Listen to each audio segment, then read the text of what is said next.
రాయచోటిలో శ్రీ వీరభద్ర స్వామి పారువేట ఉత్సవంలో జరిగిన ఘటనపై మంత్రి మండిపల్లి రాంప్రసాద్ రెడ్డి స్పందించారు. కొంతమంది అల్లరి మూకల వల్లే ఈ సంఘటన జరగడం చాలా బాధాకరంగా ఉందని ఆయన అన్నారు. హిందూ ముస్లిం సోదరుల మధ్య ప్రేమ, ఆప్యాయత, అనురాగాలకు నిలయం రాయచోటి అన్నారు.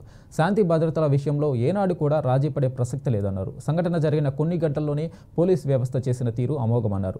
రంజాన్ మాసంలో ఎవరు కూడా ఇబ్బంది పడకూడదన్న ఉద్దేశంతో పోలీసులను 144 సెక్షన్ కోరామన్నారు. కొంతమంది స్వార్థపరులు సోషల్ మీడియాలలో తనపై దుష్ప్రచారం చేస్తున్నారని మంత్రి అన్నారు. ఘర్షణలకు కారకులైన వారిని కఠినంగా శిక్షించాలని, అనామకులను ఇబ్బందులకు గురి చేయవద్దని సూచించామని మండిపల్లి రాంప్రసాద్ రెడ్డి తెలిపారు. కొందరి వల్ల అయింది కాబట్టి దాన్ని పోలీసులు అయితేనేం, ప్రభుత్వం అయితేనేం చిత్తశుద్ధితో ఈ వారం రోజులు పనిచేసింది కాబట్టి ఈరోజు రాయచోట్లో శాంతి భద్రతలు అదుపులో ఉన్నాయి. అలాగే ప్రజలు కూడా ఎక్కడ సమస్య లేకుండా వ్యాపారాలు చేసుకుంటూ వాళ్ళ జీవనం సాగిస్తూ ఉన్నారు.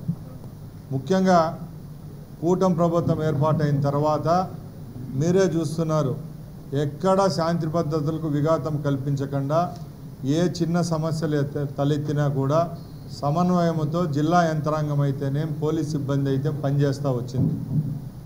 మొన్న జరిగిన ఇన్సిడెంట్లో ఏ వర్గాలో ఏ కులాలకో సంబంధించిన పాత్ర అంటే నేను చెప్పేది ఏంటంటే ముఖ్యంగా ఎవరో ఇది చేయాలని చేసింది కాదు. దీంట్లో కొందరు అల్లరి మూకల వల్ల ఆ రోజు జరిగిన సంఘటన అయితే బాధాకరం.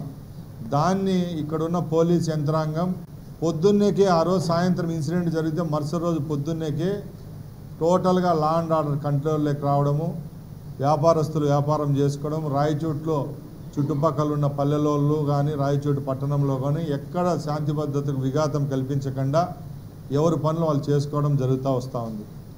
ముఖ్యంగా మన నియోజకవర్గ ప్రజలకు రాయచోటు పట్టణంలో నివసించే హిందూ ముస్లిం సోదరులను నేను చేతులు జోడించి ఒకటే అడుగుతున్నా.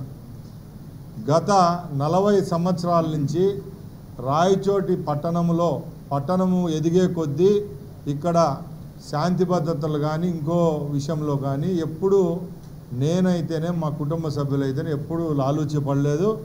ఎప్పుడు రాయచోట్లో ఉండే ప్రాంత ప్రజల కోసం పనిచేసినాం. ఈరోజు నేను ఒక శాసనసభ్యునిగా మంత్రిగా ఉన్నప్పుడు కూడా నిన్న జరిగిన సంఘటనలో నేను ఎస్పీ గారితోనైతేనేం, కలెక్టర్ గారితోనైతేనేం, రాష్ట్రంలో ఉన్న పోలీస్ అధికారులతో అలాగే సీఎంఓతో మాట్లాడడం జరుగుతూనే వచ్చింది. నేను పోలీస్ వారిని కూడా